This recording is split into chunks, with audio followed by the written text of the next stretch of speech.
Thank you for meeting with me. Can you say your name and talk a little bit about what you do for work? My name is Derian Handfield. I am a police officer for the city of Monmouth, Oregon, in Polk County. What inspired you to pursue a career in law enforcement?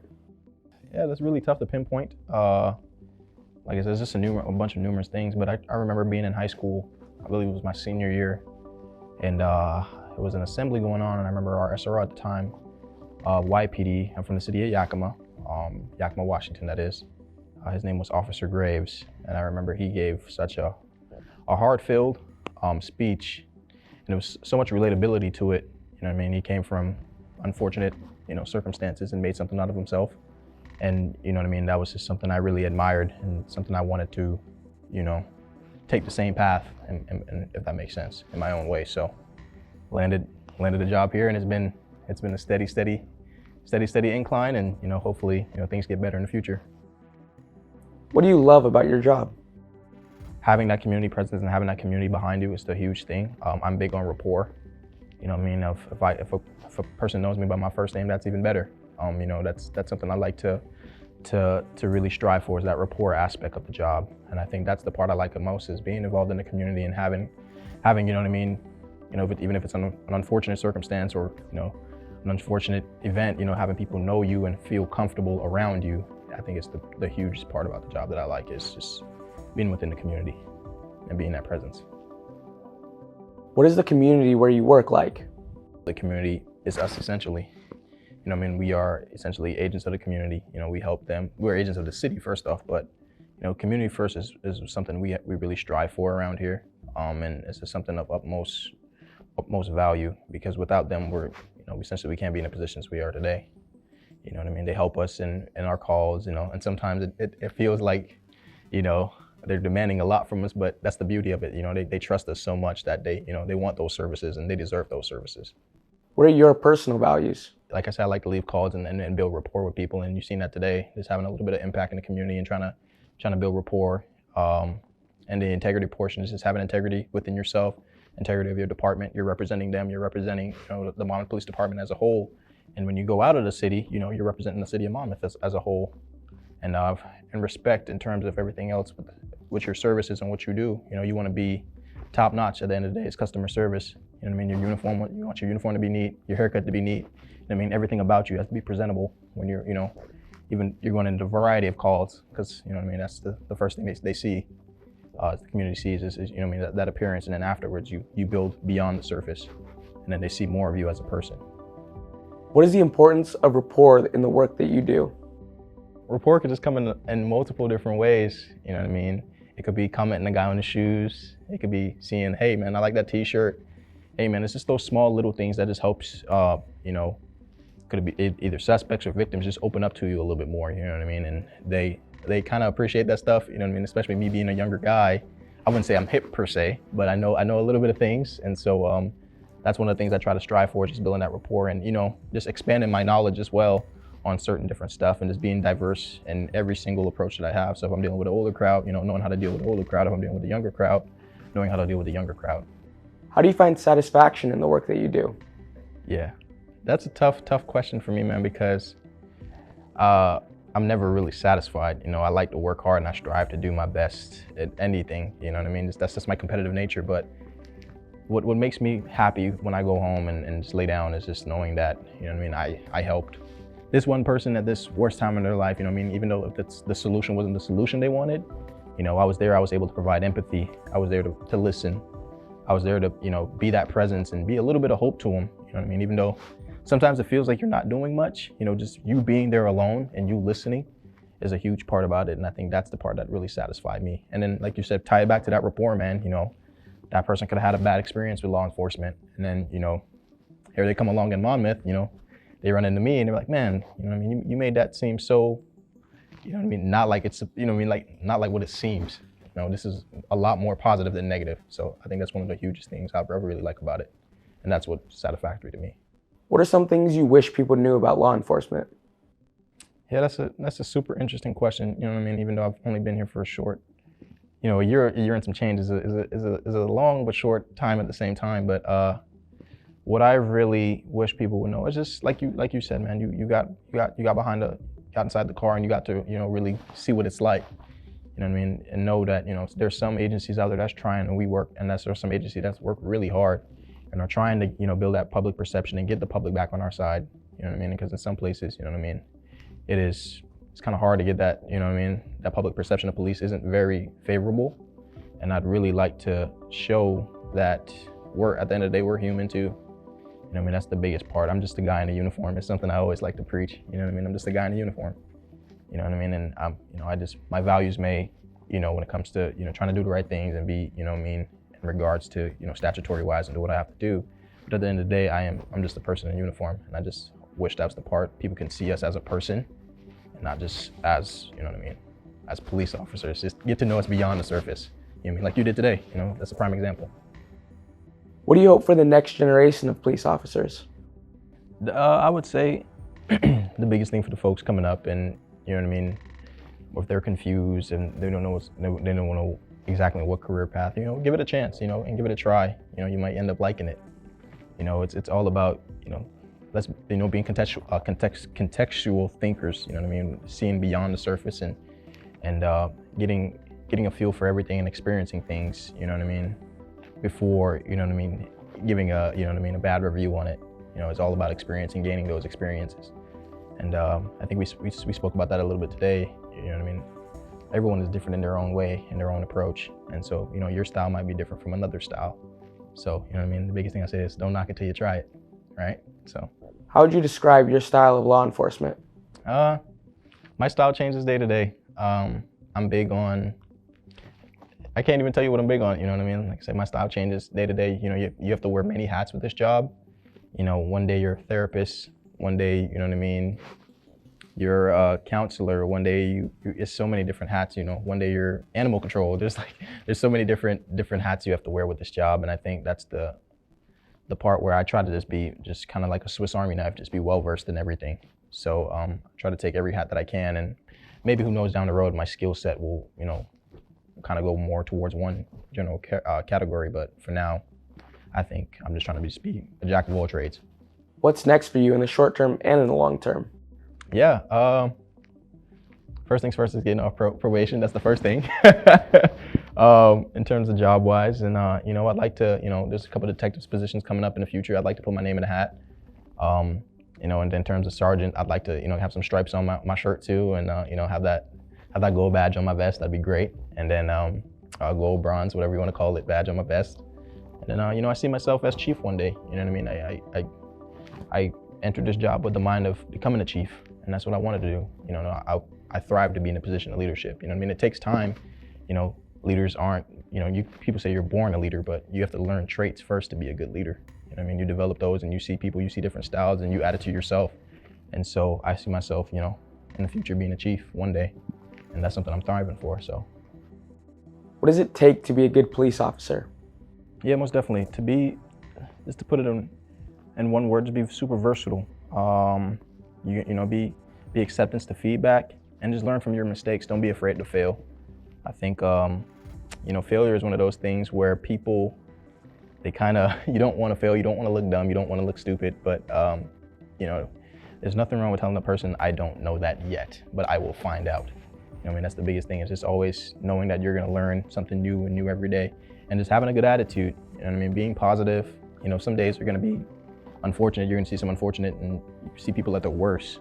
But just being positive, being open-minded, and just being a hard worker, being attentive, being listen. Like I said, that badge is something you got to take pride in. You're representing your department. You're representing your community, and when you're out there, you want to give your utmost and work as hard as you can, your utmost ability. And kind of talking back, about my upper hands and my supervisors. You're working hard, not only for yourself but for them. You want to make them proud. And today, having one of my supervisors say, "Hey, good job," that was the best part about it for me. And just being out there and knowing that, when push comes to shove, I'll have to go into those hot calls that people, and those dangerous situations that people, most likely would run away from. I'm running towards it. And it's one of those things where, there's honor in the badge, and there's honor, where this holds, and you have to kind of live up to it and uphold it to the best of your ability. And if that means it costs you your life, it costs you your life. But as long as you're acting in good faith and you're doing what you have to do, you know what I mean? I find no problem with it. What kind of students might be interested in a career in law enforcement? What kind of student? That's a kind of difficult question. I'm not gonna lie to you. It suits anybody. I'd say, you know what I mean. I never thought law enforcement would be in my future at all. Just from my personality, I'm a little goofy at times. I could clown around a little bit, but it's just, you know what I mean. You gotta have a firmness about you, a sternness about you. You know, they call it type A personalities, and you got your type Bs. But you know what I mean. I've seen a lot of people with both, and they do a phenomenal job. Even more type B than type A, and they do a phenomenal job. So I just wouldn't put it in a certain set of categories that you need to have. But like I said, with those traits before, you know, if you have those, you know what I mean, possibilities for that person or that high schooler that's, you know, has aspirations is huge. You know what I mean? Just having that, never having that will to quit. You know what I mean? A big quote that I go by is, success is, you know, bouncing from failure to failure with no loss of enthusiasm. You know, and that's from Winston Churchill. I might not say it the correct way, but that's just something I go by. You know, you're gonna fail, and you're gonna fail. But the biggest thing is you learn from those, and you keep your enthusiasm, and you keep your attitude, and you just keep working hard. Can you describe your career journey? It was one word, I'd say rough. You know what I mean? It wasn't the smoothest process. You know what I mean? I applied to a lot of agencies, just trying to get my foot in the door. You know what I mean? Got shut down a couple times. You know, you're waiting for that call back, you never got it. But, you know, these guys here, you know, they gave me the opportunity, and they gave me a chance to really do, you know, showed them what I can do. And I remember the day I stepped in here in my interview, it was in the same room exactly. I was sweating, palms sweaty, back sweaty. You know, I mean, I was nervous, but, you know, I answered the questions to the best of my ability, and I was, you know, just trying to be real with them as possible. That's all I could be, is be a person.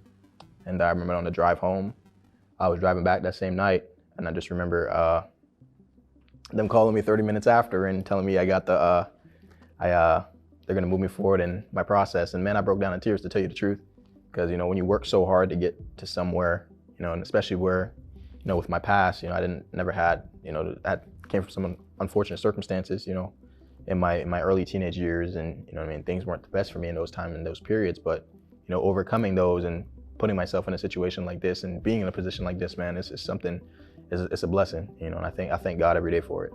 So I'm very fortunate to be here. Like I said, I love everybody in the department. Even though I've only been here for a short period of time, you know, I'm not even off probation yet, you know, just the culture that they have here is something that I respect a lot, so. What are some of the challenges that you faced along the way? Yeah, just to give you, you know, a brief overview. I mean, I faced, you know what I mean, starvation, you know what I mean, homelessness, I mean, like I said, poverty, just bouncing back from that, you know what I mean, education-wise, I wasn't the smartest guy, you know what I mean, I had to work hard for everything, graduated my 5th year in high school, so, you know, you kind of just got to work hard and put yourself in situations to be, you know what I mean, successful. And then I ran into, you know, I was blessed and fortunate to run into a really good group of people and really group of men that really took a hold of me and put me in the right direction and put me in a straight and narrow path, per se. And of course, you know, you stray from time to time, but, you know what I mean, you always find your way back home. That's what I say. So, you know, I found my way back on that line, and I was like, you know, figured out it was the right time, the right period for me to, you know, put myself in uniform and really put myself out there. You know what I mean? You always talk about it, but the biggest part about it is being about it. This is, you know, actions speak louder than words. And so the finished product is always something that a lot of people see, and you know, that's a great analogy, but they don't see the work that comes into it. Just a lot of sweat, a lot of tears, a lot of stress, you know what I mean, doubt, but those is what really project you into what you are, you know, and which is here. And pressure make diamonds all the time, and that's what you get, man. You know, a lot more pressure, a lot more diamonds. Does your background help you be a better police officer? Oh yeah, most definitely. And because with a lot of those situations and a lot of those kids, you know, they don't realize what they have till they have it. You know what I mean? They may possess something that they don't even know they have, and they just need the right person to bring it out of them. You know what I mean? And sometimes I see it, but they can't see it yet. You know what I mean? And maybe I kind of reverted back to myself when I was in high school, you know what I mean? Somebody probably saw something in me that I didn't see in myself, or, you know what I mean, growing up, somebody saw something in me that I didn't see in myself. And so just being able to, kind of just give them a little bit of words of encouragement, like, hey man, you could get through it, or, you know what I mean, just keep your head right, keep down and stay working, be gritty is one of the things, I like to tell people is just grit. Grit is something that, it's people, we say it, but we really don't know what it means. Being gritty and being tenacious and what you want to pursue and what you want and your passions. If it's, sports, if it's education, if somebody say, hey, you can't do it, prove them wrong. Just work even harder. Hard work is free. That's what I always tell people. It's free, and ain't nobody gonna be accountable for you at the end of the day but you. So that's one of those. Hopefully I answered the question the right way. What advice do you have for students trying to find their own way? Yeah, most definitely be open and be optimistic. Be open to try new things. Don't be so closed-minded to certain things. It might not look good on the surface, but just give it a try, and you might realize, hey man, I really like this. This is something that's cool. And then in jobs like firefighters, police officers, nurses, doctors, all those are great jobs as well. And even I'd even refer to tech schools. Try and do new things and stuff that you could add to your repertoire. So one day you'd be like, hey, I remember doing this one class. Hey, I remember going on this one ride along and I spoke to this one officer. That person might be, your way in, your ticket in, or your reference or something like that. That could really help you and project you in that career that you want. So I'd say just staying open-minded and trying new and different things. And it might not be easy at first, but that just being consistent and like I said, what I said prior to some prior questions is being gritty, being tenacious, and putting in that effort so they put the effort into you. Because when you're putting in that effort, it'll speak volumes to everyone else. I think what really helped me find out who I was, like I said, that accountability aspect. When my back was against the wall, at the end of the day, I had to be accountable for myself and realize, hey, my actions, dictate what's happened. Your attitude determines your latitude. My attitude was bad, nothing good happened. And I had to revamp that up and work on my attitude and work on myself internally. And like I said, it hasn't been done by myself. I had help from many people, my friends, my family. They really helped me, just with the small little things, like with advice. But at the end of the day, having that accountability aspect and being, aware of what you're doing too is another thing.